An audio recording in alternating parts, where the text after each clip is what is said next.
Silent stones hold the secrets of sudden collapse. This is an investigation into the structural flaws that brought mighty cities to their knees. By the end, you will see history not as a list of dates, but as a forensic blueprint of failure, with urgent lessons for our own urban world. We will uncover how a crack in a foundation or a misaligned canal could doom an entire civilization. How could a society that built pyramids not foresee its own vanishing act?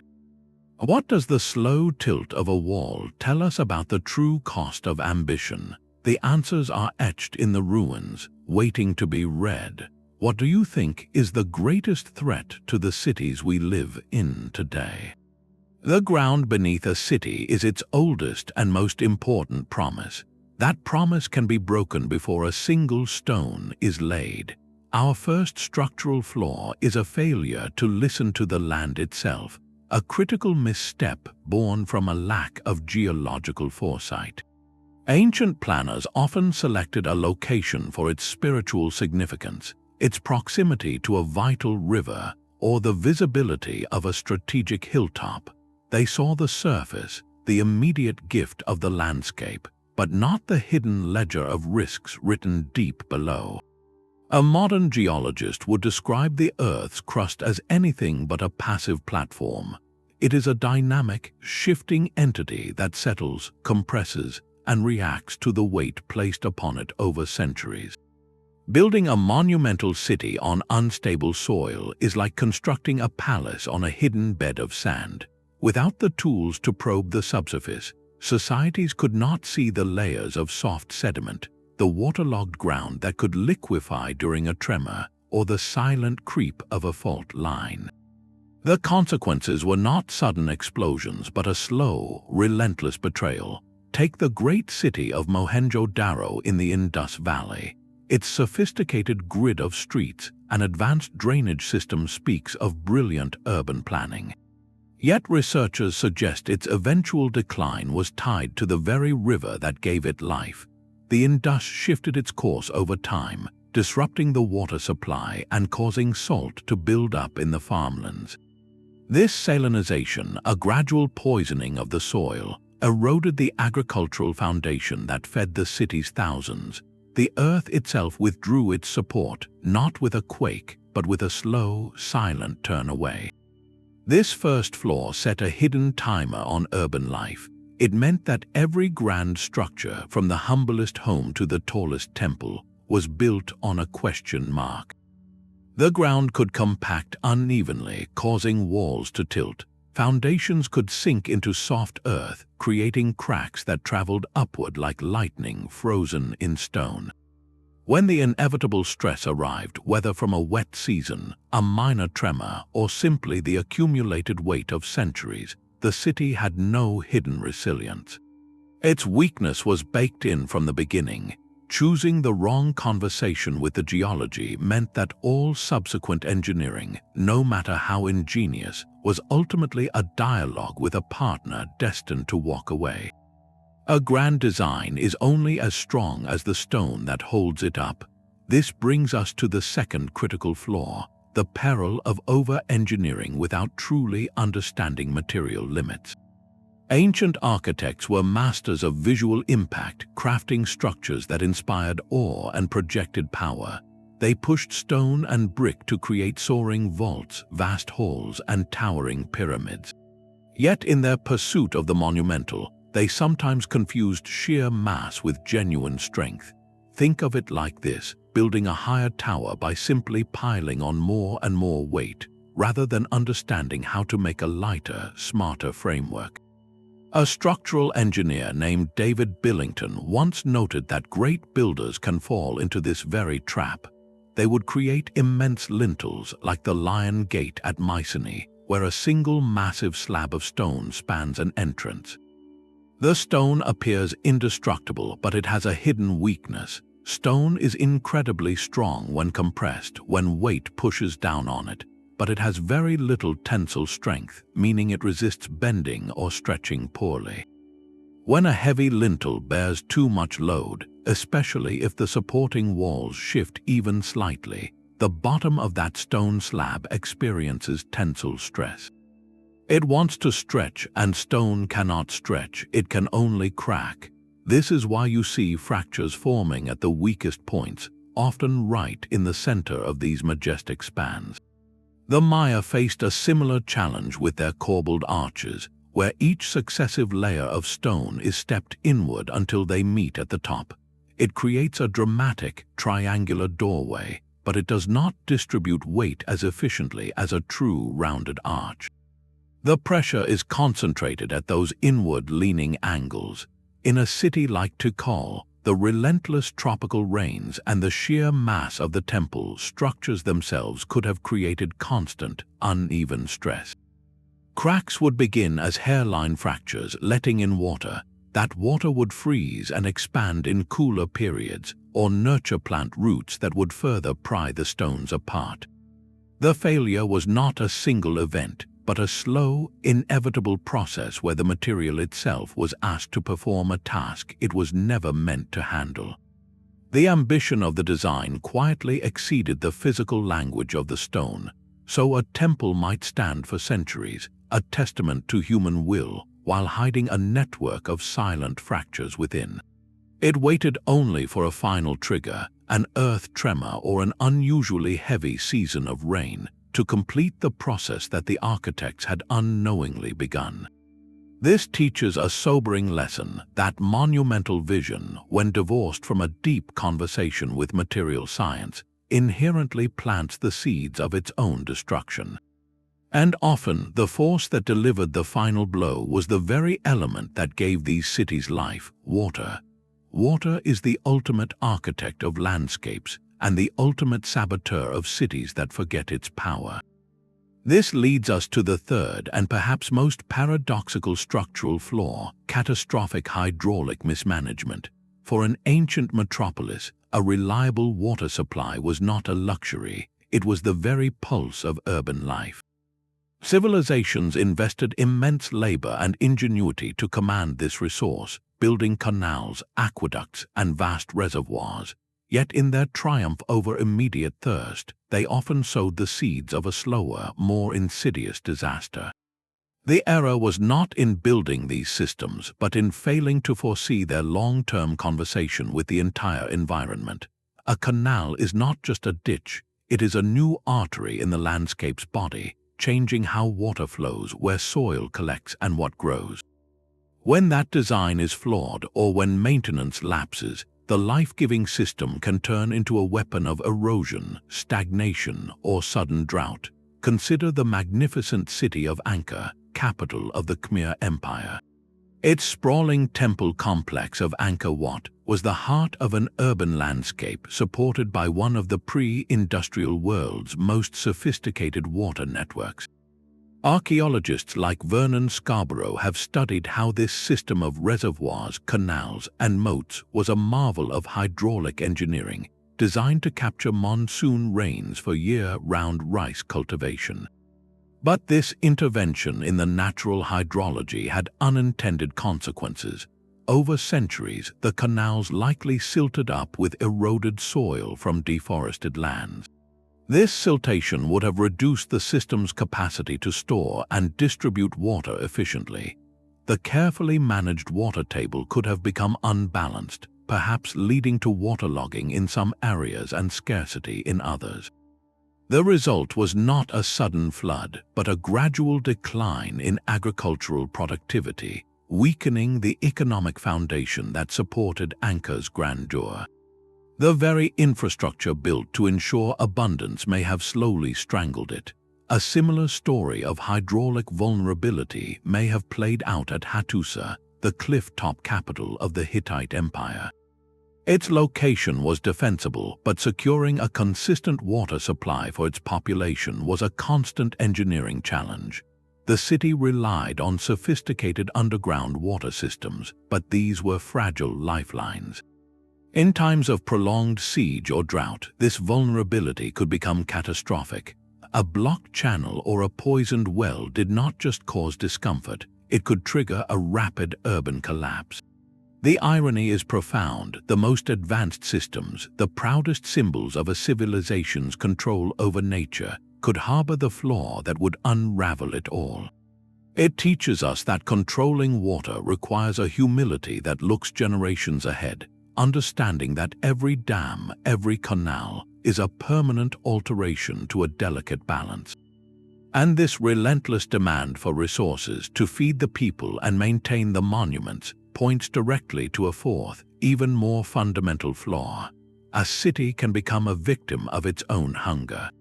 This is our fourth structural flaw, the slow suicide of unsustainable resource extraction. Every great metropolis is a living organism that consumes the landscape around it.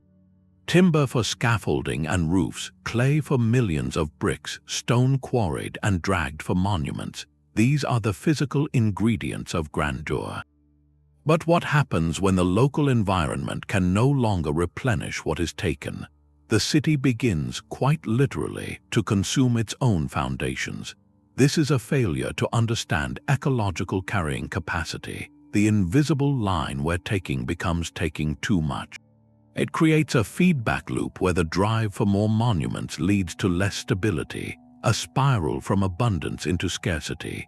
The story of Rapa Nui, or Easter Island, stands as one of history's most poignant lessons. The society that erected the mysterious moai, those towering stone giants, was an astonishing feat of engineering and communal effort. But research suggests that to move these multi-ton statues, they likely used a great deal of timber, felling the island's palm forests to create rollers and ropes. This deforestation was not just about losing trees, it triggered a cascade of consequences. Without tree roots to hold the soil, erosion stripped away fertile land. Without large timber, building seaworthy canoes for deep water fishing became impossible. The very act of celebrating their gods and leaders through monumental construction may have gradually undermined their ability to feed their people and connect with the wider world. The island became a closed system collapsing in on itself. Across the world, the great city of Cahokia, near modern-day St. Louis, presents a similar mystery. At its peak around the year 1050, it was the largest pre-Columbian settlement north of Mexico, a bustling hub with enormous earthen mounds. To build these structures and to fuel the daily fires of thousands of residents, the city would have required a staggering amount of wood. Some archaeologists propose that over generations, the surrounding forests were harvested faster than they could regrow. This local deforestation could have increased soil erosion into the rivers, affecting fish populations and making nearby farmland less productive. The city's phenomenal growth may have quietly degraded the environmental pillars that supported it. This flaw is insidious because its effects are delayed. The most impressive construction phase, the era of greatest visible power, might coincide with the peak of resource depletion. The leaders see only the rising temples, not the receding forests or the thinning soils. By the time the consequences arrive, as crop yields fall or building materials become scarce, the cultural momentum and population size are often too great to easily change course. The city is locked into a pattern it can no longer afford, having traded long-term survival for short-term splendor. And when a city is already straining its local environment, it becomes terrifyingly vulnerable to the next force, one that operates on a scale no human engineer could ever hope to control. A city's blueprint can be a cage of its own making. This brings us to the fifth structural flaw, rigid urban planning that could not adapt to change. The grandest ancient cities were often expressions of cosmic order, their streets and temples laid out in perfect alignment with the stars or sacred geography. Places like Teotihuacan with its vast avenue of the dead, or Harappa with its standardized brick and orderly grids, projected an image of eternal stability. This was planning as ideology, a statement that the social and spiritual order was fixed, permanent, and unchanging. But the world is never static. populations grow or shrink, climates shift, and new threats emerge from beyond the horizon. A city designed as a perfect, frozen moment can struggle to evolve when that moment passes. Think of it like a tree. A young sapling is flexible. It can bend in a strong wind. An ancient, massive oak is incredibly strong, but if the wind shifts direction dramatically after centuries, its rigid form may be more vulnerable. The urban theorist Jane Jacobs observed that the most resilient city neighborhoods are often messy, adaptable places where spaces can serve multiple purposes over time. A workshop can become a home, a courtyard can host a market. The city organically rewrites its own script to meet new needs. In contrast, a city like Teotihuacan, with its enormous ceremonial plazas and strictly defined ritual spaces, may have lacked this everyday flexibility. During a prolonged crisis like a series of poor harvests, what do you do with a 100-acre ceremonial plaza? It cannot easily be converted into emergency farmland or more practical housing. The very grandeur of the design could become a burden, a vast amount of urban space that was symbolically powerful but functionally inflexible in a time of dire need. This rigidity would have exacerbated social stress. When the original ceremonial and economic purpose of the city's core zones could not shift, it likely concentrated hardship in other areas, hindering creative solutions. The city's physical form, meant to project control over chaos, could actually amplify chaos when the unexpected arrived. The flaw was prioritizing a perfect, symbolic order over organic, lived-in resilience. It created a beautiful, monumental machine that worked brilliantly under specific conditions, but one that lacked the ability to reinvent itself when those conditions changed. And when a city's physical skeleton is this rigid, it often reflects a deeper brittleness in the society that built it, pointing us toward the final and most human flaw of all. The most ingenious system can be undone by a single point of failure. This is our sixth structural flaw, the peril of centralized and vulnerable infrastructure nodes. In the ancient world, efficiency and control often meant concentrating vital resources, a single massive granary to feed the populace, one primary aqueduct to bring water, a central palace or temple complex that held not just authority but the entire economic and spiritual heartbeat of the city. This design made sense for managing a complex society, creating clear lines of distribution and powerful symbols of unity. Yet it created a hidden fragility, a lack of redundancy where too many essential functions were placed in one proverbial basket. When that critical node was compromised, the entire urban system could unravel with shocking speed. Think of it like a modern city relying on one bridge for all its traffic, or one power plant for all its electricity. If that bridge fails or that plant goes offline, the paralysis is immediate and total. The great aqueducts of Rome are a classic example. These marvels of engineering brought fresh water from distant mountains, enabling the city to grow to over 1 million inhabitants. But this also meant that the daily life of Rome depended on the integrity of those stone channels. If an earthquake damaged a key section, or if an invading force deliberately cut the supply, the consequences were catastrophic. Without a decentralized network of wells or alternative sources, a city built around the constant flow of water would face a public health crisis almost overnight. In the ancient Near East, cities like Uruk operated on what historians call a temple economy. The central temple was not just a place of worship, it was the administrative hub, the bank, and the primary warehouse for the city's grain reserves. This concentration of wealth and food created immense power, but also immense vulnerability. If that temple complex was sacked by an enemy, or if its management became corrupt or neglectful, the entire economic and nutritional foundation of the city could vanish. The loss was not just symbolic, it was a direct attack on the city's ability to feed its people and organize its labor. The flaw was a trade-off, trading resilience for control and diversity for streamlined efficiency. It meant that a disaster did not have to be city-wide to cause a city-wide collapse. A fire in the right warehouse, a landslide on the right road, or a siege that captured the right citadel could trigger a domino effect of scarcity and panic. This helps explain why some collapses in the archaeological record appear so sudden and complete. The physical skeleton of the city might still stand, but its central nervous system had been severed. And when the systems that distribute food and water break down, the social contract that holds a city together is often the next thing to fracture. A pyramid is not just a structure, it is a social contract written in stone. This leads us to the seventh and most profound structural flaw, the social stress of monumental construction. The physical cracks in a city's walls often begin with fractures in its human foundation. Envision the immense effort required to build a pyramid, a ziggurat, or a colossal temple. This was not merely a public works project, it was a vast reallocation of a society's life force.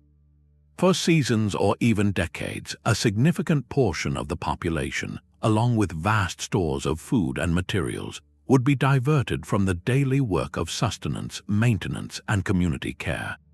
The ambition to touch the heavens required keeping countless hands on earth. This created a hidden strain, a societal pressure that could build for generations. To organize labor on such a scale, systems often became more rigid and demanding. This might involve forms of coerced labor, high taxation in grain or goods, and the redirection of harvests away from local granaries to feed the workers at the construction site. For a time, the shared purpose and the promise of divine favor might hold a society together.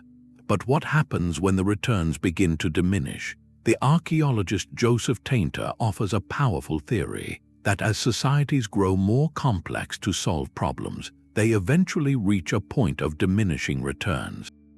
The cost of maintaining that complexity, of building ever more impressive monuments to demonstrate power and unity, can begin to outweigh the benefits. The Great Pyramids of Egypt's Old Kingdom stand as the ultimate example. Their construction was a staggering logistical triumph, a testament to the pharaoh's absolute authority and the state's organizational power. Yet some historians suggest this very effort may have overextended the kingdom's capacity. The constant demand for labor and resources could have slowly drained regional economies, weakened agricultural resilience, and created a simmering discontent among a populace bearing the weight of eternity. The flaw here is a misallocation of social capital. When too much of a society's energy is funneled into symbolic projects, it has less in reserve to handle real-world shocks like a drought, a shift in trade routes, or an external threat. The social fabric woven tightly for construction can become brittle. Popular loyalty, once anchored to a grand vision, may turn to resentment if daily life grows harder. This makes the city less cohesive, less adaptable, and more vulnerable to internal fracture. When a new pressure finally arrives, the people might not rally to defend the monuments that cost them so much. They might simply walk away, leaving the silent stones to tell a story of ambition that forgot its human cost. The strain of building for the gods, it seems, could quietly unravel the bonds between the people who carried the stones. The earth sometimes speaks in a violent, shuddering language. This introduces our eighth and often overlooked structural flaw, ignoring seismic risks in architectural design.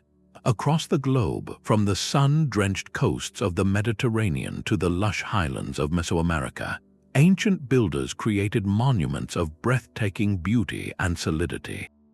They worked with a profound understanding of weight, balance, and visual harmony. Yet many constructed as if the ground beneath them were a permanent, unmoving stage, not a dynamic, shifting plate in a planetary puzzle. This critical gap between architectural form and geological reality meant that even the strongest buildings were, in essence, time bombs waiting for a tectonic trigger. Without designs that could absorb or dissipate the immense energy of an earthquake, their majestic columns and towering walls held a hidden fragility. Consider the sophisticated Minoan Palace complex of Knossos on Crete. Its multi-story buildings, light wells, and intricate plumbing speak of a highly advanced architectural culture. Yet the archaeological record shows clear layers of destruction, with walls found collapsed in specific patterns that point to powerful seismic events.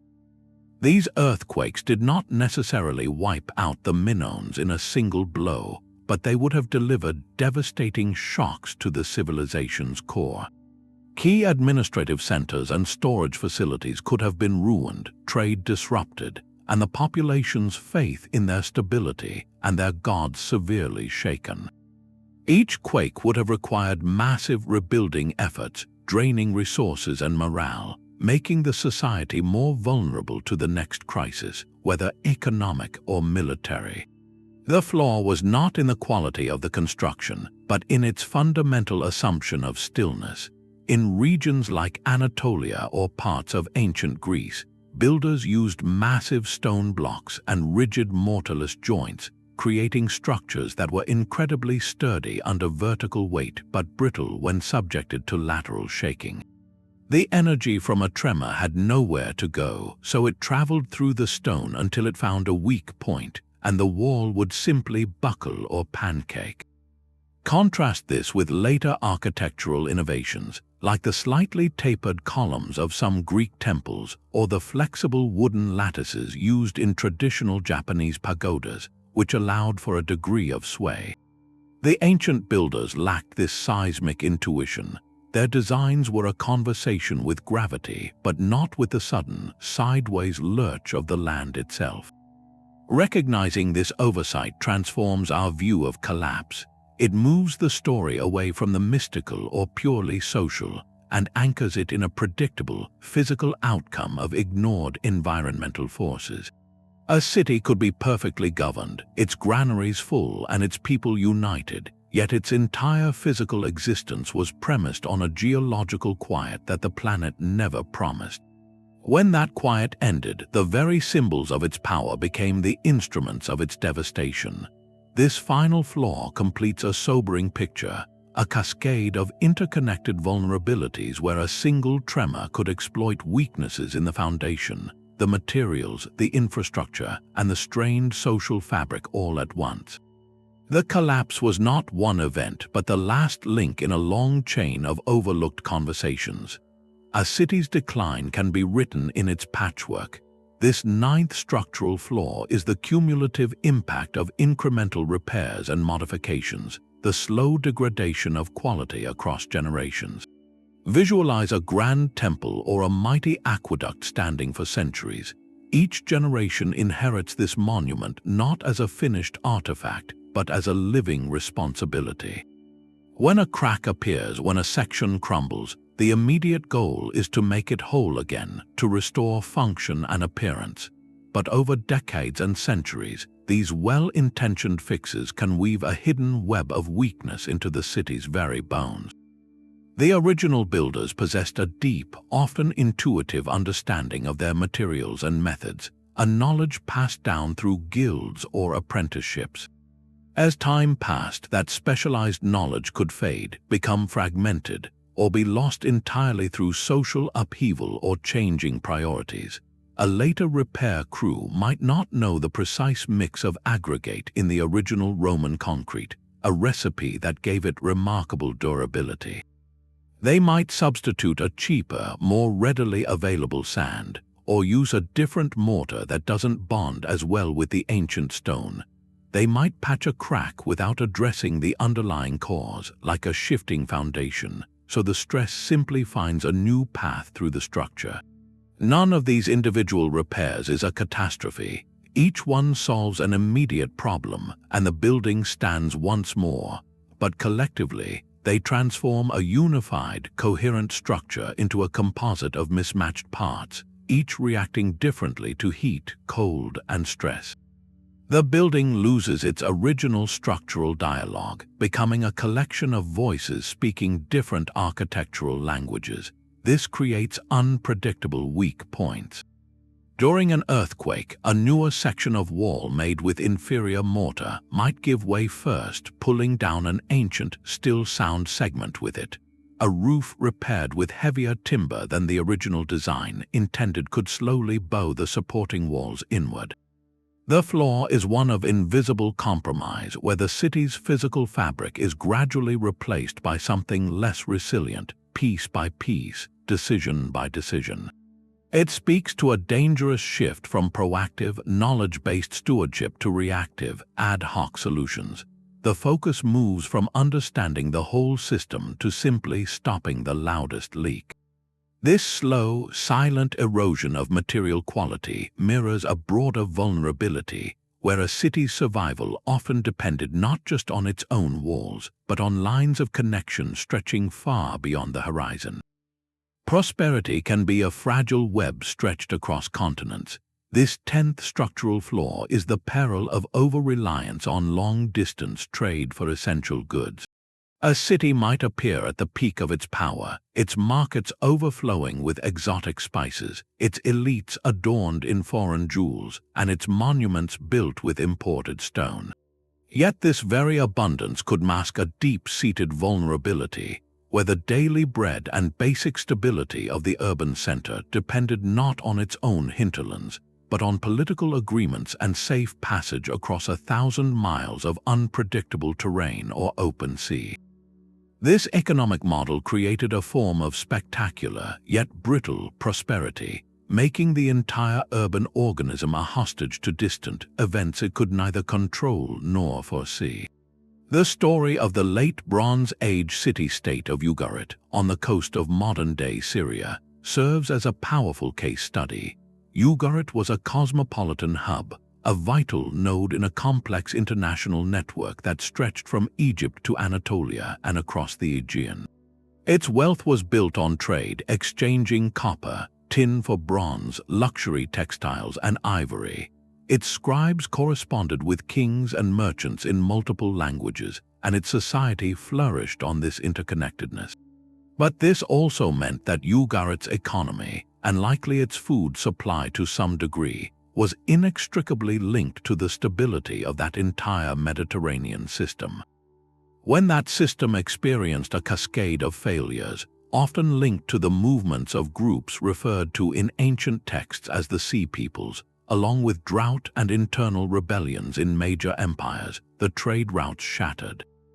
The ships stopped coming. The letters from Ugarit's final king plead desperately for assistance that never arrived. The city, for all its architectural grandeur and commercial sophistication, had no fallback. Its survival was tied to threads that snapped far beyond its walls. The flaw here is a neglect of local resilience. When a city's elite and its economic engine become focused on the high-value goods of long-distance exchange, it can lead to the underinvestment in local agriculture and basic manufacturing. Why grow enough grain for a bad year when you can import it more cheaply during good years and use your land for more profitable cash crops? Why maintain a robust local ceramics industry when finer pottery arrives by ship? This logic works perfectly until it doesn't. When the distant political landscape shifts, or a new power blockades a route, or pirates make the seas unsafe, the city finds its lifelines cut. The monumental architecture that symbolized its wealth then stands as a cruel irony, a testament to a power that was always borrowed, never truly inherent. This vulnerability to remote events reveals that a city's apparent strength could be an illusion, a magnificent structure built on a foundation of sand that could be washed away by a storm happening on another shore entirely. It teaches us that true urban endurance requires a balance where external connections bring growth, but internal self-sufficiency provides the ultimate safety net. And this leads us to a final, unifying question about all these flaws. What if the greatest weakness was not in the stone or the system, but in the very mindset of the builders themselves? Sometimes the strongest walls build the weakest cities. Our 11th structural flaw is defensive architecture that became a trap. For an ancient urban center, the decision to raise monumental walls was a declaration of both power and paranoia. These fortifications were engineering marvels designed to deter invaders and project an image of impregnable safety.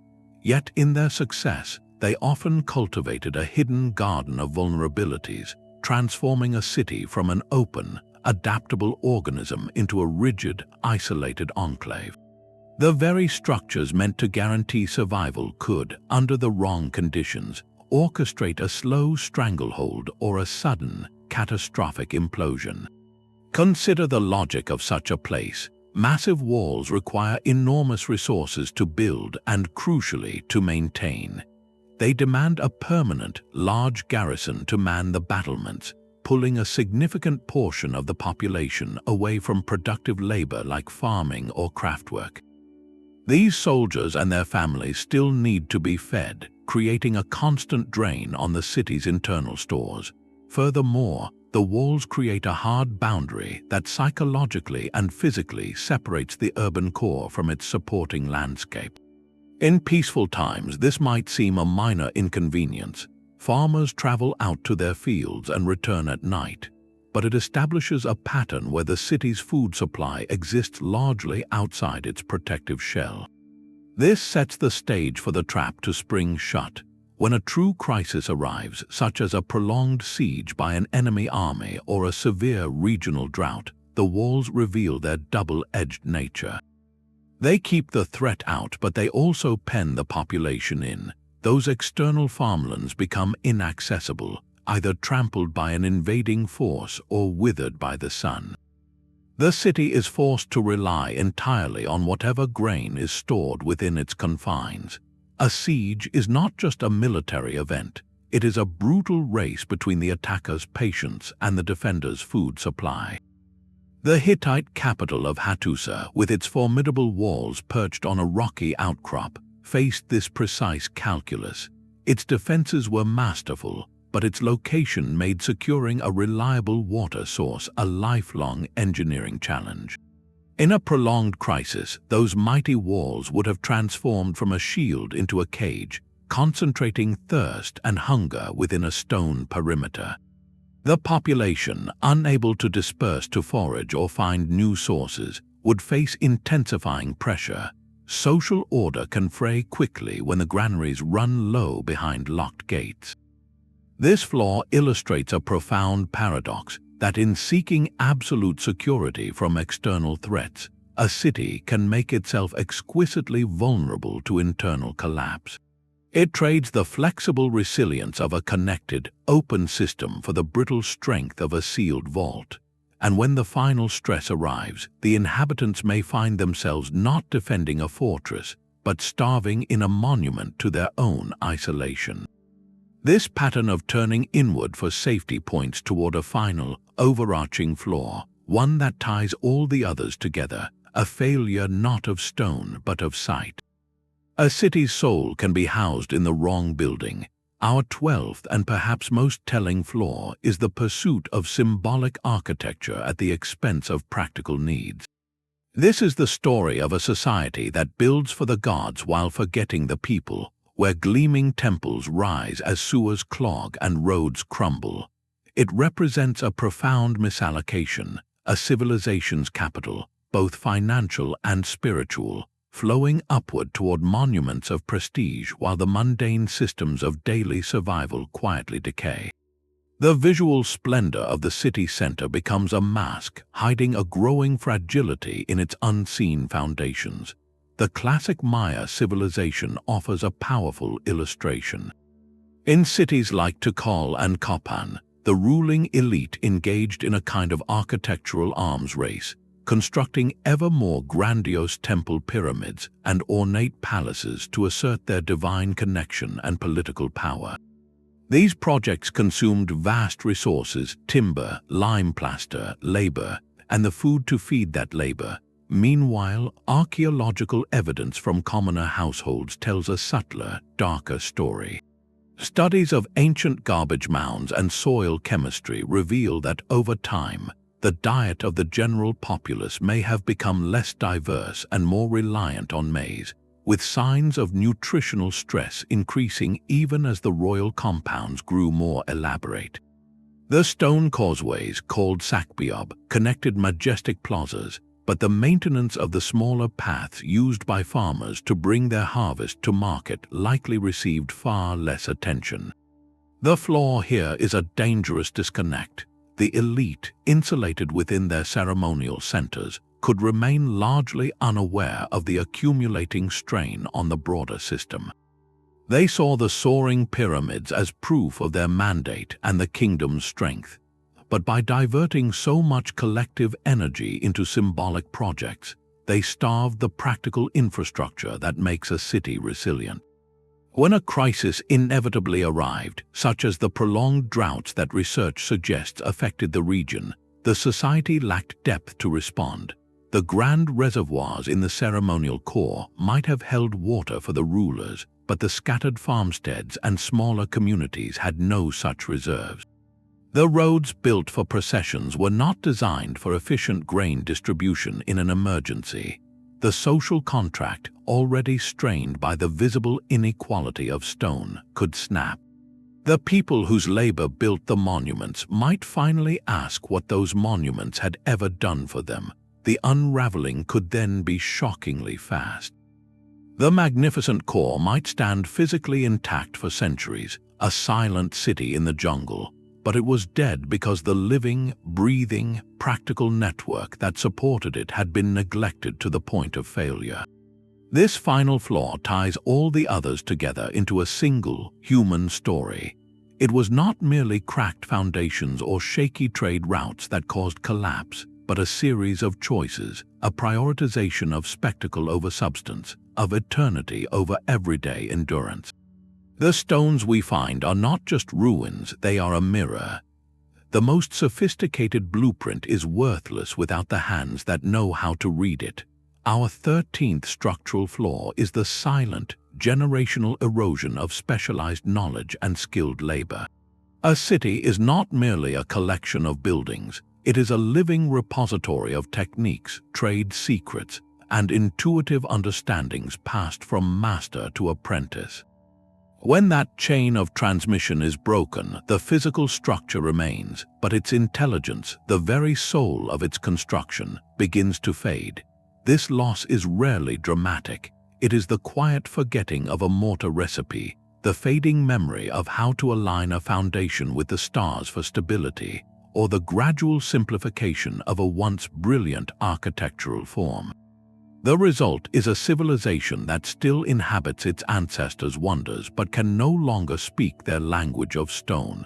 Consider the astonishing masonry of the Inca.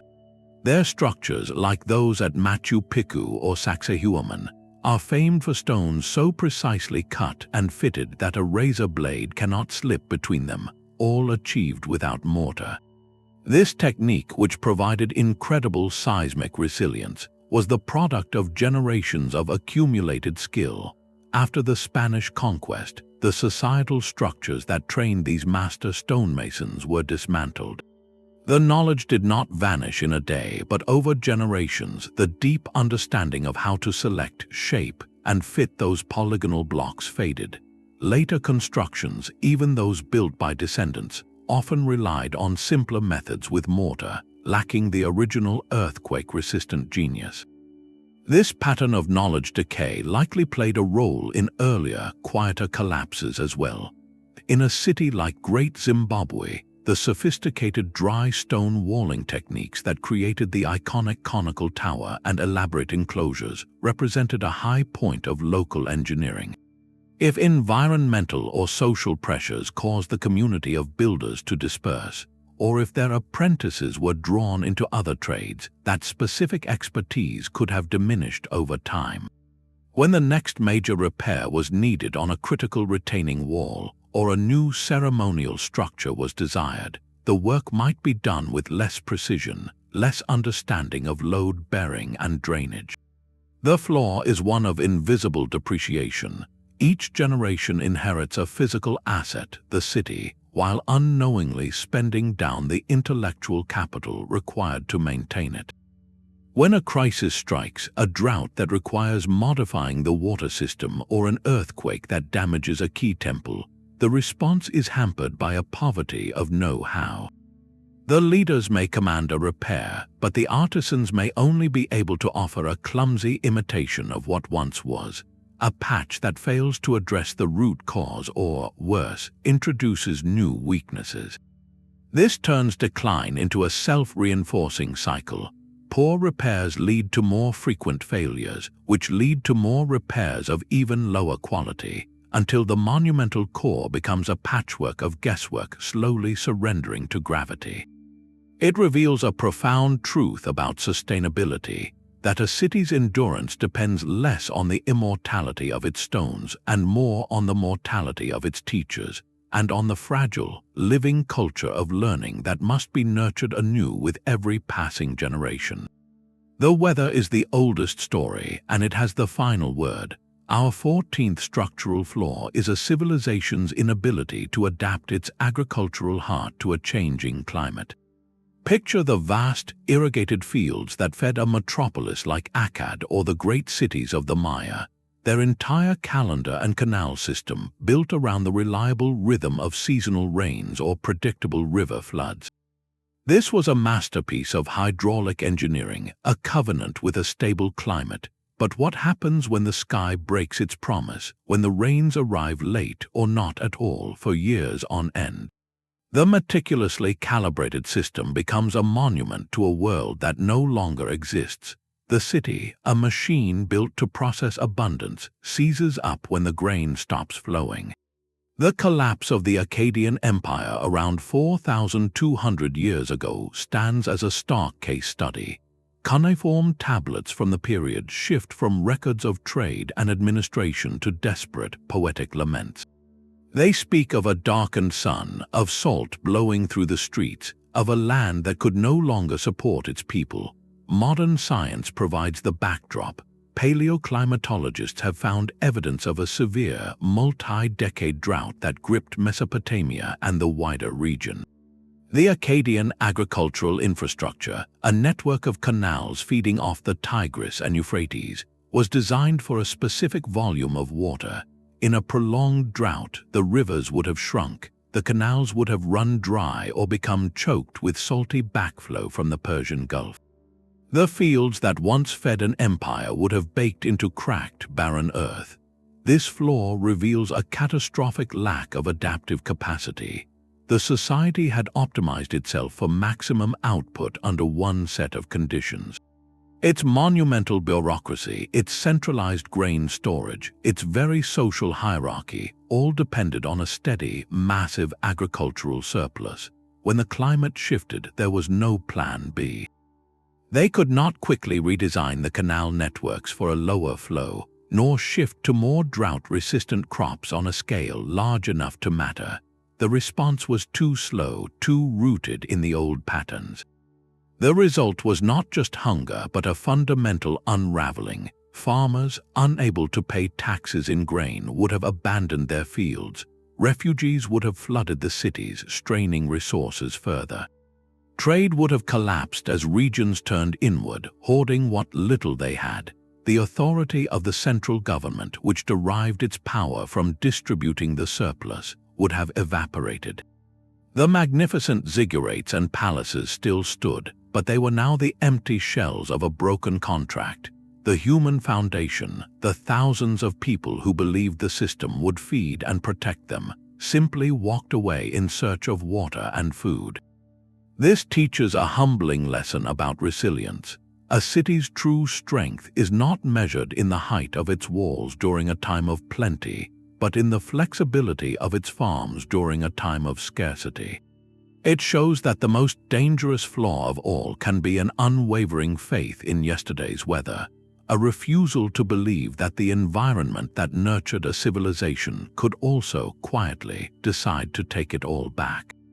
A city's spirit is broken long before its last wall falls. This 15th structural flaw is the silent, corrosive effect of monumental decay on the very will of the people. We often measure collapse in fallen stones and emptied granaries, but a more subtle disintegration happens in the human heart. When the aqueduct that once sang with fresh water runs dry, when the temple steps where generations prayed begin to crumble underfoot, it is not just infrastructure failing. It is a shared story of power and permanence coming undone, and that unraveling can be more destructive than any invading army. The physical decay of a city's grandest symbols becomes a daily, demoralizing referendum on the competence of its leaders and the favor of its gods. In Rome, the slow deterioration of the magnificent aqueducts was a catastrophe far beyond thirst. These soaring arches were the ultimate testament to Roman engineering and imperial benevolence, delivering life itself from distant mountains. When they began to fail, clogged with silt or damaged beyond quick repair, it was a visible, public admission that the state could no longer perform its most basic duty. The great public fountains in the forums would have gone silent first, then the baths, centers of social life, would have closed. For the average citizen, this was not an abstract policy failure, it was the loss of a cornerstone of their identity. The forum itself, the political and sacred heart of the empire, would have shown its own signs of wear, weeds pushing through cracked paving stones, statues leaning precariously.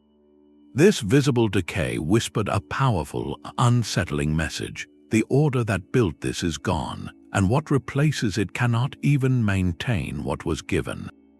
This psychological impact is a force multiplier for every other flaw. A population facing a drought might pull together if they believe their leaders are capable and their gods are listening. But if the ceremonial centers are falling apart, that belief evaporates. Why labor to repair a city wall if the temple inside it is already a ruin? Why stay and defend a social contract that seems to have been broken by the very elites who proclaimed it? The erosion of faith makes practical solutions feel pointless. It transforms hardship from a challenge to be met into a fate to be endured or escaped. The collective will to invest, to repair, to adapt simply drains away. What follows is a quiet collective decision. Families do not flee in a single, dramatic exodus. They leave one by one, seeking a place where the water still flows and the stones still feel solid. The abandonment is not an event, but a gradual realization that the grand narrative of the city has reached its final chapter. The monuments, built to project eternity, end up teaching the most painful lesson of all, that nothing lasts.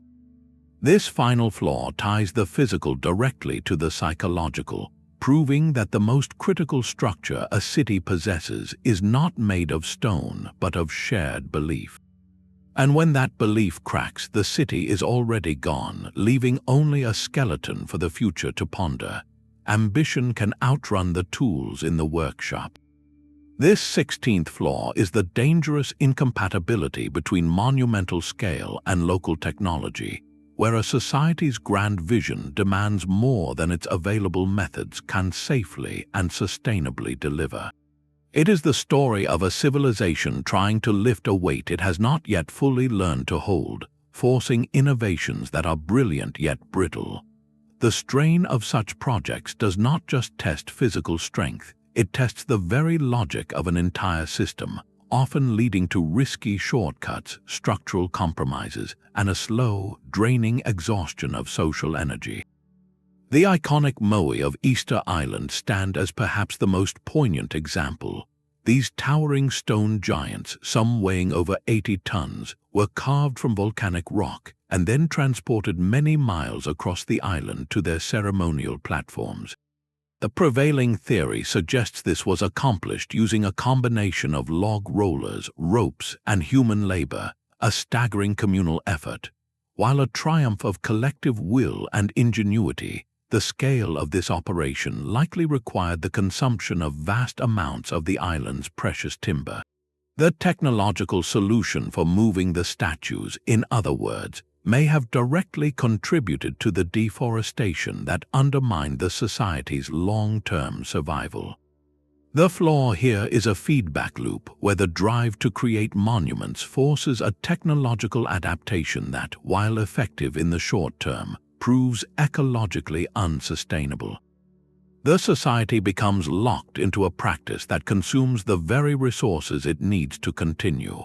We see a similar tension in the colossal stone heads of the Olmec civilization in ancient Mexico.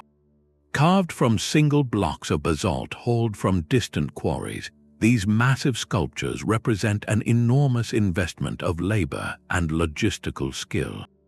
The technology existed to create them, but at what cost? The continuous effort to extract, transport, and carve these monuments would have required a significant portion of the population to be diverted from other critical tasks, like farming or maintaining infrastructure. This creates a societal pressure point. To keep the projects moving, corners might be cut. Perhaps a foundation for a new temple is not dug as deep as it should be because the labor is needed at the quarry. Maybe a retaining wall is built with smaller, less stable stones because the master stonemasons are all working on the royal portrait. Each compromise is minor, but together they weave instability into the urban fabric.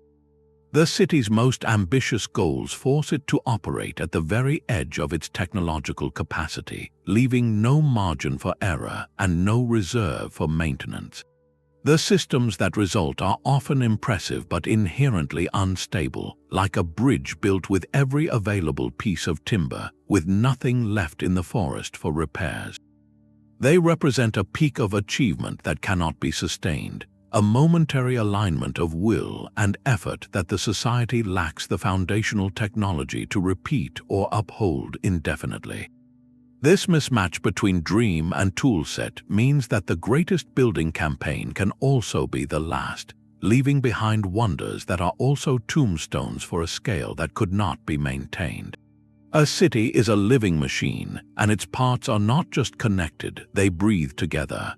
Our 17th flaw is the domino effect of interdependent system failures, where the breakdown of one critical function sends shockwaves through every other, accelerating a collapse with terrifying speed. Ancient urban centers were not collections of isolated buildings. They were intricate, delicate ecosystems of stone and society. The water system fed the farms, which fed the people, who maintained the walls, which protected the granaries, which supplied the laborers. Each piece relied on the others in a continuous, silent dance of mutual support. This very integration, the source of their efficiency and grandeur, also created a hidden fragility, a vulnerability to cascading failure. Consider the chain reaction that could begin with a single, flawed decision. Imagine a city's primary reservoir designed to capture seasonal rains for irrigation. Over generations, silt from deforested hillsides washes into this basin, slowly reducing its capacity. The engineers notice the problem, but perhaps resources are focused on a new temple, so the dredging is postponed. Then comes a drier than usual year. The already diminished reservoir cannot store enough water to last through the extended dry season. The first domino falls. The irrigation canals run dry weeks earlier than expected. Crops in the fields begin to wither. The second domino falls, the harvest fails, and the city's granaries, which operate on a just-in-time logic, are not sufficiently stocked for a major shortfall. Scarcity sets in, and the price of grain soars. The third domino falls. Hunger breeds desperation and erodes social trust. People begin to question the leadership that allowed the reservoir to silt up while building monuments. Civic unity frays and labor for essential maintenance dries up as people focus on survival. The fourth domino falls. With the population weakened and discontented, the city's defensive militia may be underfed and demoralized. News of this internal weakness reaches rival city-states or nomadic groups. The fifth domino falls. What began as a slow accumulation of silt in a single reservoir has now triggered agricultural failure, economic crisis, social unrest, and military vulnerability. The city might now fall not to a superior army, but to a force it could have easily repelled just a few years prior, all because the interconnected systems had no buffers, no redundancies to absorb the initial shock. This systemic view explains the archaeological mystery of rapid, total collapse. We find cities not merely damaged but utterly abandoned. It suggests that the end was not a slow fade but a tipping point. Once enough key systems were compromised past a certain threshold, the entire urban entity could unravel in a generation. The aqueducts break, so the gardens die and the public baths close. The closing baths mean less social cohesion and more illness. Illness and hunger mean fewer people to repair the aqueducts. The cycle accelerates, each failure making the next inevitable. The city's greatest strength, its beautiful, efficient integration, becomes a recipe for catastrophic entanglement. The stones remain, but the life, the intricate web of dependencies that made it a city, vanishes all at once. This leaves us with a final, haunting question about the nature of legacy itself. A glittering heart can starve the body that feeds it. This 18th flaw is the fatal neglect of the hinterland, the rural support systems that were the true lifeblood of every monumental city. Urban planners and rulers often focused their vision and resources inward, on the splendor of the ceremonial core, while viewing the surrounding countryside as an endless, self-renewing pantry. This was a catastrophic misunderstanding of ecology and economy. The fields, forests, and villages beyond the walls were not just an abstract source of tribute. They were a complex, living system that required care, investment, and respect. When that system was exploited without reciprocity or allowed to decay, the city's foundations turned to dust. The relationship was not one of mutual benefit, but of extraction, a slow draining of vitality from the land to feed the ambitions of stone. The classic Maya collapse offers a powerful illustration of this disconnect. The ruling elite in cities like Tikal and Copan lived in a world of celestial calendars, intricate politics, and monumental construction. Their focus was on the sacred geography of their urban centers. Meanwhile, the agricultural terraces that clung to the hillsides, the carefully managed forest gardens that provided food and materials, and the small villages of the farmers who worked them, received far less attention in the grand scheme. Research suggests that as population pressure grew and perhaps as climate patterns became more erratic, these rural systems were pushed beyond their limits. Terraces could erode without maintenance, forests cleared for more fields might not regrow, and soils could become exhausted. The city's demand was constant, but the land's ability to meet it was not. This flaw represents a profound failure of holistic vision. The engineers who designed perfect temple alignments did not apply the same genius to sustaining the watershed. The tax collectors who counted sacks of maize did not calculate the long-term health of the soil. The grandeur of the plazas and pyramids was, in a very real sense, purchased with the fertility of distant hills. When those hills could no longer pay the price, the entire economic equation collapsed. The result was not merely a food shortage, but a complete severing of the urban-rural contract. Farmers, seeing their livelihoods crumbling and receiving little support from the distant city, might simply stop sending their surplus.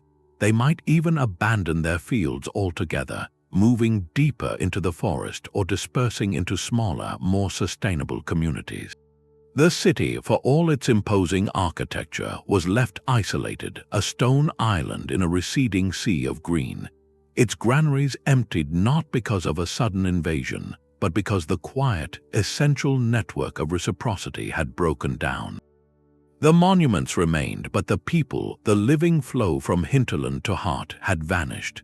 This teaches us that a city cannot be sustained by symbolism alone. It requires a conscious, ongoing partnership with the land that surrounds it. The true monument is not the tallest tower, but a fertile field that endures. The greatest traditions can become the most dangerous prisons. Our 19th flaw is the peril of architectural homogeneity.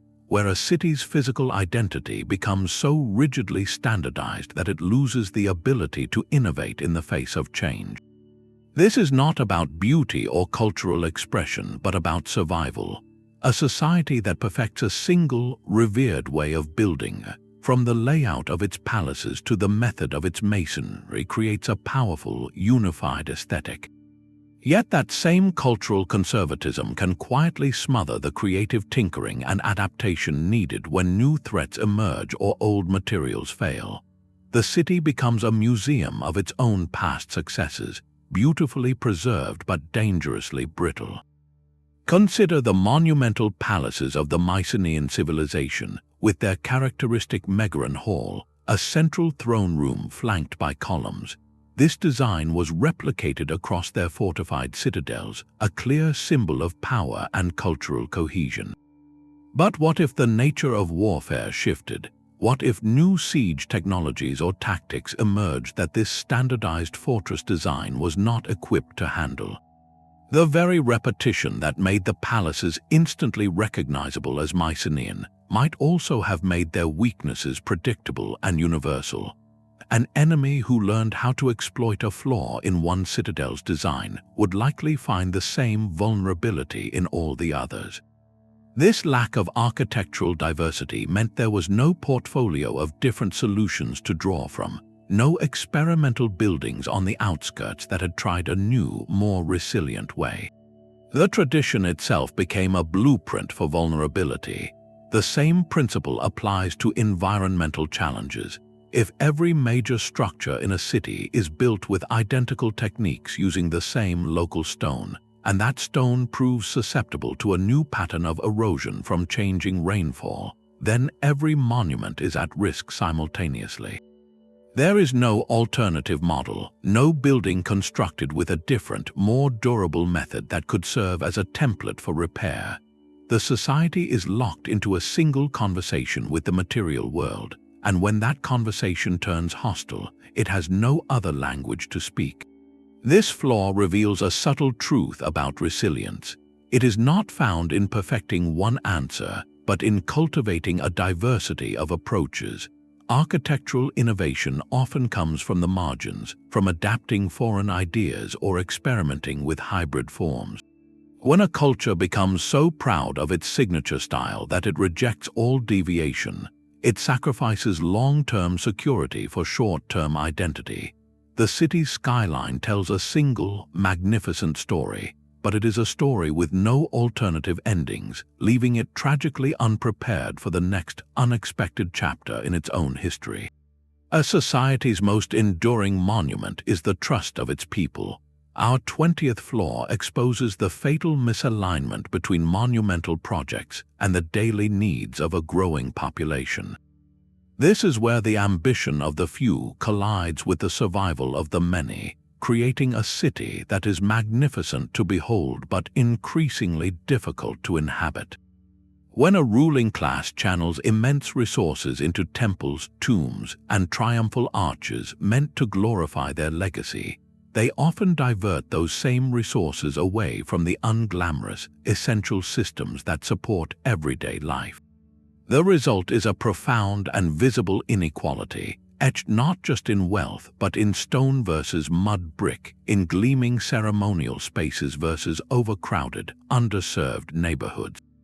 This disconnect does more than create practical problems. It slowly dissolves the invisible social contract that binds a community together, making the entire urban structure brittle from within. Consider the sophisticated grid of the Indus Valley cities like Mohenjo-daro. For centuries, they were marvels of egalitarian urban planning, with standardized bricks, advanced drainage running even to smaller homes, and shared public wells.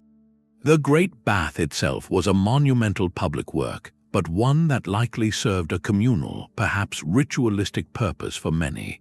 However, some archaeologists point to evidence in the city's later phases that tells a quieter story. While the central citadel area remained maintained, the upkeep in some outlying neighborhoods appears to have declined.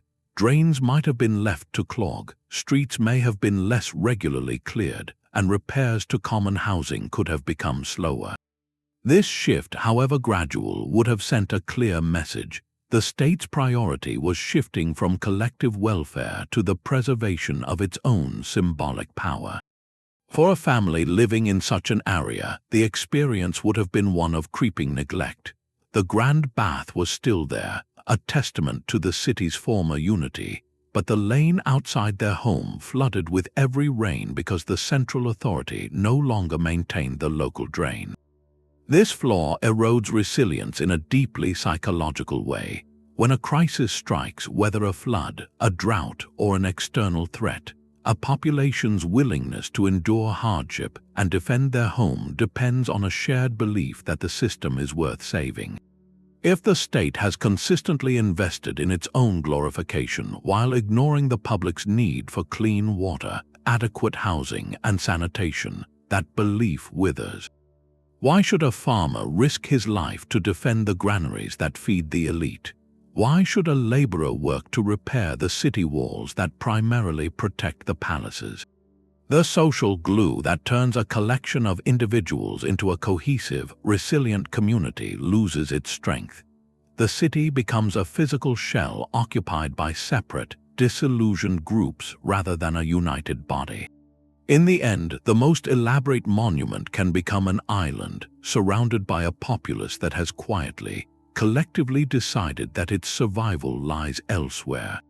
This final human flaw reminds us that the ultimate structure any civilization builds is not made of brick or marble, but of mutual obligation and care. When that structure cracks, everything built upon it is already falling. Fire is a force that reveals every hidden flaw. Our 21st flaw examines its role as the ultimate amplifier of structural weakness, the spark that could turn a latent crack into a city's funeral pyre. Ancient builders relied heavily on timber, a versatile and strong material, for the roofs that spanned their great halls, for the interior supports of multi-story buildings, and for the scaffolding that enabled construction itself. This created a profound vulnerability. A city of stone could, in truth, be a tinderbox waiting for a single mistake. A minor structural flaw, like a leaning wall or a sinking foundation, might take centuries to cause failure on its own. But introduce fire, and that timeline collapses into hours. The heat would not just consume the wood, it would subject the surrounding stone to extreme thermal stress. Stones can crack and spall when heated unevenly, mortar can crumble, and the loss of a wooden roof could expose an entire building's interior to the elements, accelerating decay long after the flames died down. The legendary city of Troy, made famous in epic poetry, provides a stark archaeological example. Excavations reveal not one city, but many, built in layers upon the same strategic hill. Several of these layers show clear evidence of catastrophic fires, with bricks vitrified by intense heat and layers of ash separating one era from the next. A fire in such a densely packed, timber-reliant urban center would have been an unstoppable force. It could leap from one rooftop to the next, exploiting narrow streets and shared walls, and find perfect fuel in stored grain, oils, and textiles. This flaw highlights a critical mismatch in material resilience. A society might build walls strong enough to withstand a siege, yet its greatest vulnerability sat overhead in its own ceilings. The later burning of the Great Palace of Constantinople during the Nika riots shows this principle on a grand scale, where political unrest triggered a fire that consumed a symbol of imperial power, but the pattern was set millennia earlier. The danger was compounded by often inadequate firefighting infrastructure, without organized brigades, sufficient water reserves, or building codes that created fire breaks. A blaze that began in a workshop or kitchen could rapidly become an urban catastrophe. Fire did not need to be the sole cause of a collapse to be the decisive one. It could be the final, terrifying catalyst that transformed a city already straining under flawed foundations, resource scarcity, or social stress into an uninhabitable ruin. The stones might remain standing, but blackened and unstable, their interiors gutted, their purpose erased. This teaches a sobering lesson about integrated design, that a city's strength is only as robust as its most flammable component. In seeking to reach for the sky with wood and stone, these civilizations unknowingly built altars to a force that could, in a single night, reduce generations of labor to embers and ash. The ground can hold a grudge for centuries. Our 22nd floor is the invisible, accumulating stress of subsidence and shifting groundwater, a slow-motion disaster written in the tilt of a wall or the crack snaking up from a foundation. This is not about earthquakes or floods, but about the land itself giving way, often because of the very wells and canals dug to sustain the city above. Subsidence is the gradual settling or sinking of the earth, and for cities built on soft alluvial plains, reclaimed marshland, or areas with a high water table, it was a silent, patient adversary. The process was so gradual it was imperceptible within a single lifetime, making it a threat that planners and engineers without modern instruments could neither see nor truly comprehend. It represents a profound misunderstanding of hydrogeology, where human activity unintentionally destabilized the very platform of their civilization. Think of the ground not as solid rock, but as a layered cake with different strata of soil, clay, and sand, all holding water in delicate balance. A city's thirst leads it to drill wells, drawing water from these underground layers. As the water is removed, the tiny spaces between the soil particles collapse, and the ground above compresses, sinks. Similarly, heavy stone structures themselves exert immense pressure, slowly squeezing water out of the soil and consolidating it. The result is not a dramatic collapse, but a relentless, uneven descent. One side of a building might sink faster than another, causing the entire structure to tilt, like the famous Leaning Tower of Pisa, but on a city-wide scale. The great city of Babylon, with its legendary hanging gardens, was built on the fertile plains between the Tigris and Euphrates. To maintain such a metropolis and its famed gardens would have required an enormous amount of water, likely drawn from countless wells and a complex irrigation network. Over generations, this extraction could have subtly lowered the water table and caused the soft soils to compact. The immense weight of its ziggurats and palace complexes would have added to this pressure. The floor was invisible, a hidden conversation between the city's weight and the Earth's response. For years, maybe centuries, nothing seemed wrong. Then, one season, a particularly heavy gate tower might develop a crack that wouldn't stop growing. A section of the city's formidable walls might begin to lean outward. The problem wasn't poor masonry or a weak design. It was that the entire stage upon which the city was built was slowly, inexorably, lowering or becoming uneven. Repair crews would patch the visible damage, but they were treating a symptom, not the cause. The cause was deep underground, in the vanished water and compressed soil. This made the city's fate a tragic certainty. Each new well for a growing neighborhood, each new monumental addition, added another invisible weight to the scale. By the time the leaning walls became obvious, the process was too advanced to reverse. The city's physical integrity was compromised from below, a foundational betrayal that no amount of surface-level repair could ever fix. It teaches a humbling lesson about scale, that the greatest structures are ultimately guests on a dynamic, living planet.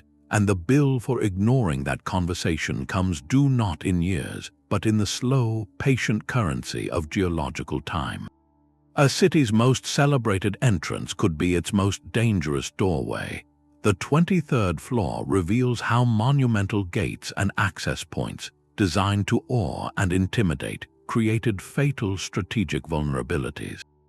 These were not mere openings in a wall. They were statements of power carved in stone, meant to impress traders and diplomats with their sculpted lions, towering arches, and intricate reliefs. Yet in the brutal calculus of a siege, That very ornamentation and scale could transform a symbol of strength into a catastrophic weak point, a place where the city's defenses were paradoxically at their most brittle. The design priorities shifted from pure military function to a blend of propaganda and ceremony, and that compromise could be lethal. The iconic Lion Gate of Mycenae stands as the perfect example. Its massive limestone lintel, crowned with the famous relief of two lions, is an enduring image of Mycenaean might. It was undoubtedly imposing, but from a defensive standpoint, such a grand, fixed entrance presented problems. Its very monumentality made it a clear, unmoving target for besiegers. Unlike a simpler, reinforced section of wall, a gate is a complex mechanism with moving parts, wooden doors, bars, and portcullises that could be weakened by fire or relentless battering. The architectural emphasis on creating a grand passageway might also have necessitated a wider opening or a less fortified approach corridor inside, creating a bottleneck where defenders could be overwhelmed if the outer doors fell. In a prolonged assault, attackers would naturally concentrate their forces on the gates, the known points of entry. A gate built for ceremony, with elaborate carvings that might even create structural weak points in the stone, would be tested beyond its intended purpose. This flaw represents a critical misalignment between daily symbolism and emergency function. The city's rulers walked through these gates in times of peace, surrounded by grandeur that reinforced their authority. They likely never envisioned a day when that same grandeur would draw the focused fury of an enemy's siege engines. The gate, meant to filter and control peaceful entry, became a funnel for violence. Once breached, the psychological impact would be devastating. The fall of the Grand Gate was not just a tactical loss, it was the shattering of the city's projected invincibility. Defenders manning the walls farther down might lose heart seeing the enemy flood through the ceremonial heart of their defenses. The invaders, pouring through that symbolic portal, would find themselves not in a cramped kill zone, but often in a broad processional way leading directly to the city's core. What was designed for triumphant parades became an invasion highway. This teaches a harsh lesson about integrated design, that every feature of a city must serve a dual purpose for both peace and survival. A truly resilient city might hide its strongest defenses behind a deceptively plain exterior, prioritizing unpredictable strength over predictable splendor. The Monumental Gate, in the end, was a piece of architecture that proudly announced exactly where to strike, turning a masterpiece of stone into a detailed map for its own destruction. A city's health was once measured in the songs of its laborers. The 24th floor is the quiet death of the maintenance ritual, the collective ceremonies and shared labor traditions that wove care directly into the social fabric.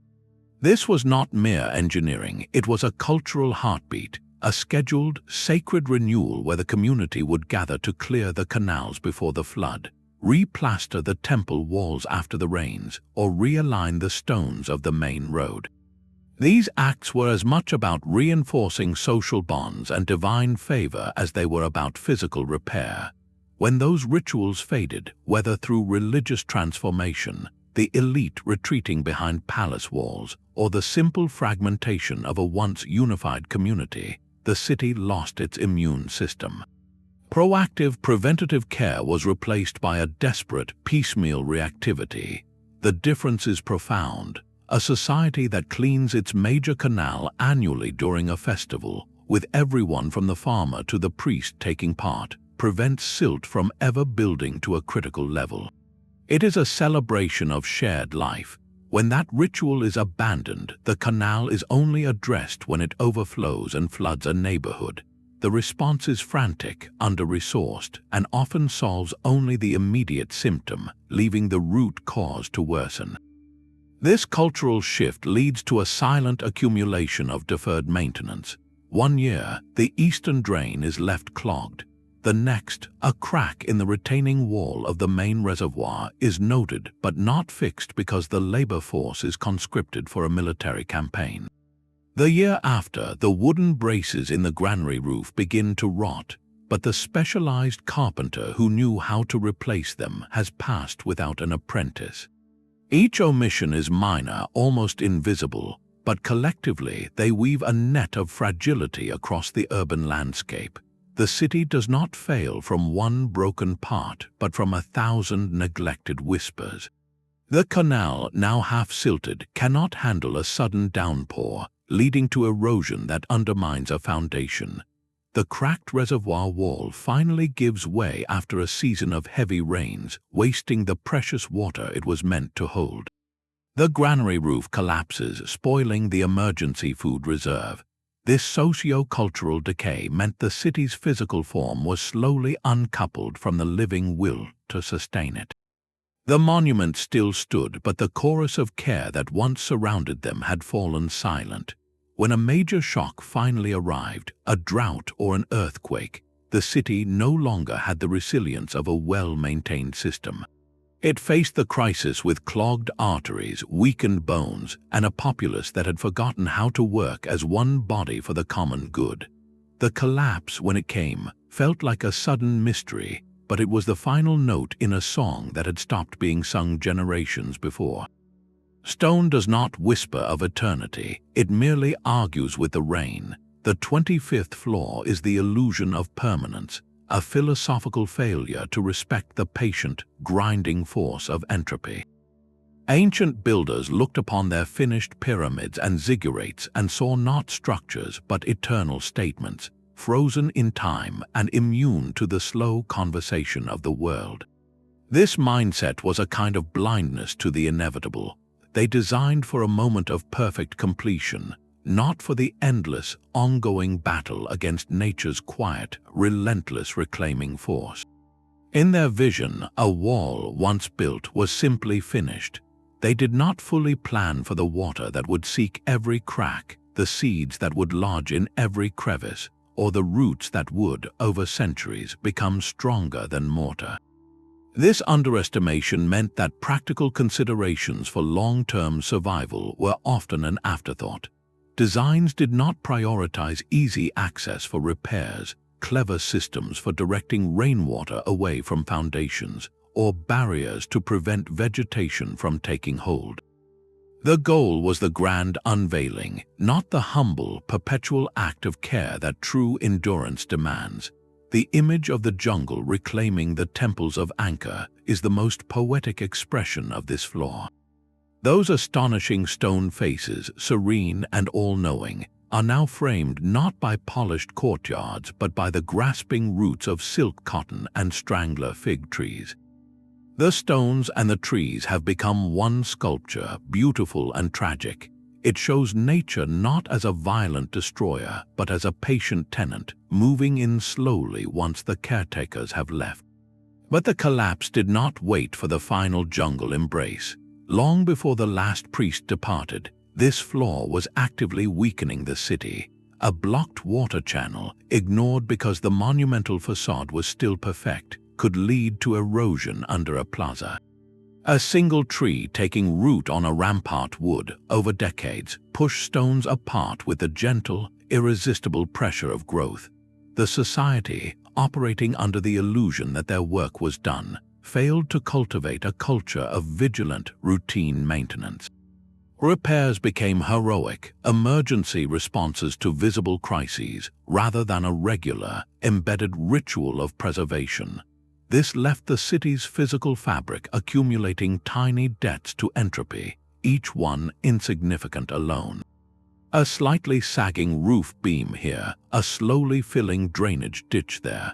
For generations, the monument still stood, their grandeur masking the growing tally of neglect. But entropy always collects its due. When a final stress arrived, perhaps a heavy storm or a minor tremor, it did not meet a resilient, well-maintained structure. It met a system where key load-bearing elements had been silently compromised by water damage, root intrusion, or metal fatigue in long-forgotten braces. The failure was sudden, dramatic, and appeared mysterious. Yet it was simply the last tick of a clock that had been winding down since the day the builders laid the final stone and walked away, believing their work would last forever. They built for the gods of creation but forgot to appease the gods of decay. The most magnificent quarry can leave behind the most desolate landscape. This 26th flaw is the tragic feedback loop where the very process of building a monumental city actively degrades the ecological foundation required to sustain it. It is a cycle of self-sabotage where each stone lifted into place subtly lowers the land's ability to support the hands that lifted it. The society, focused on the rising temple, fails to see the receding forest, the eroding soil, or the collapsing watershed. The act of creation becomes, over generations, an act of slow consumption, leaving the civilization stranded in a world of its own diminished making. This is not a single error but a systemic blindness to environmental cause and effect. The logic seems sound in the short term. We need timber for rollers to move stones, so we cut trees. We need clay for bricks, so we dig pits. We need open land for quarries, so we clear it. Each decision solves an immediate, practical problem in service of a grand vision. Yet the collective impact of these decisions weaves a web of fragility. Deforestation leads to soil erosion, which silts up rivers and canals, reducing agricultural yield. The loss of tree cover can alter local microclimates, potentially making rainfall less reliable. The quarrying itself can scar watersheds and disrupt natural drainage. The land, once generous and diverse, becomes poorer, simpler, and less productive. This directly undermines the city's core purpose, to be a secure home for its people. As the ecological base shrinks, the economic and social base shrinks with it. There are fewer surplus harvests to feed non-farming specialists like priests, soldiers, and artists. There is less resilience to weather a bad season. The population that the city was built to house and glorify may stagnate or even decline. Yet the monumental infrastructure remains, a fixed cost demanding maintenance. The society now faces a cruel equation. It must dedicate a larger portion of a shrinking resource pool to uphold stone symbols from an era of past abundance. This is the point where the feedback loop tightens into a noose. The very monuments meant to project eternal power become financial and logistical burdens, draining vitality from a society that can least afford it. The story of Rapa Nui, Easter Island, stands as the starkest parable. The evidence suggests that to transport and erect the Great Moai, the islanders likely consumed their limited palm forests for logs and ropes. This deforestation is linked to soil erosion, the loss of raw materials for canoes, and a drastic reduction in food sources. The act of building their most defining cultural icons may have systematically destroyed the ecological means to support the culture itself. In the Maya world, a similar dynamic may have unfolded on a regional scale.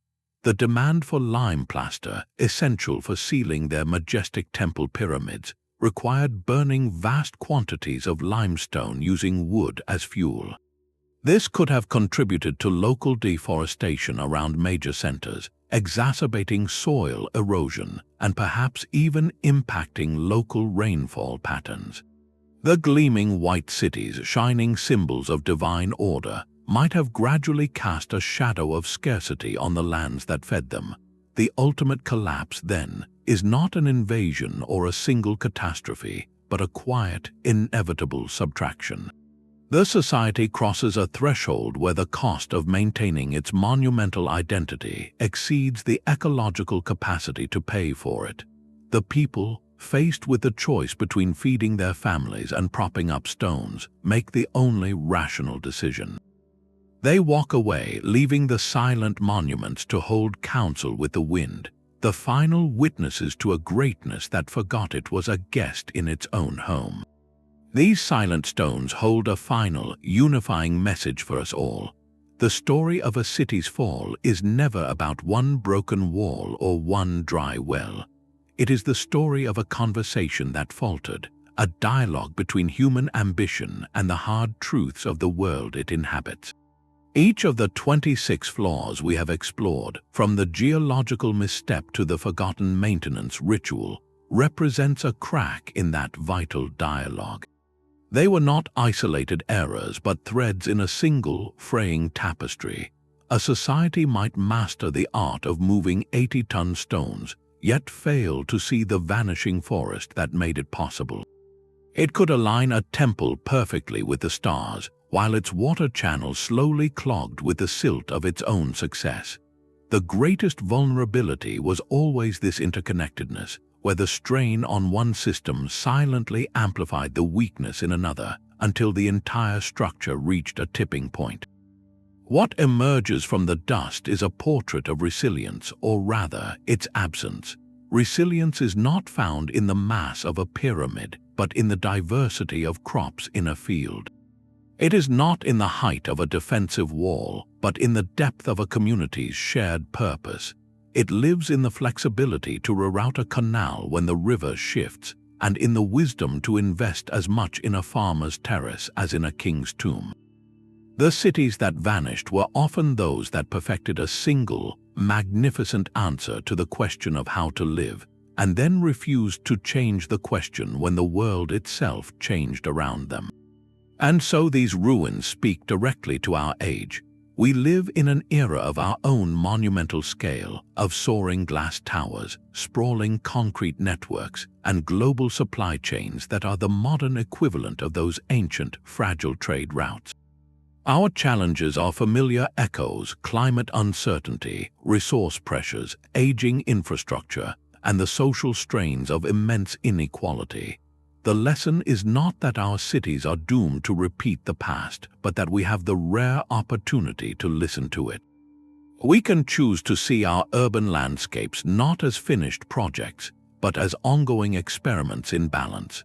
We can prioritize adaptable design over rigid grandeur, invest in the unseen networks that sustain daily life, and remember that a city's ultimate strength is measured by the well-being of its most vulnerable resident, not the height of its most prestigious tower.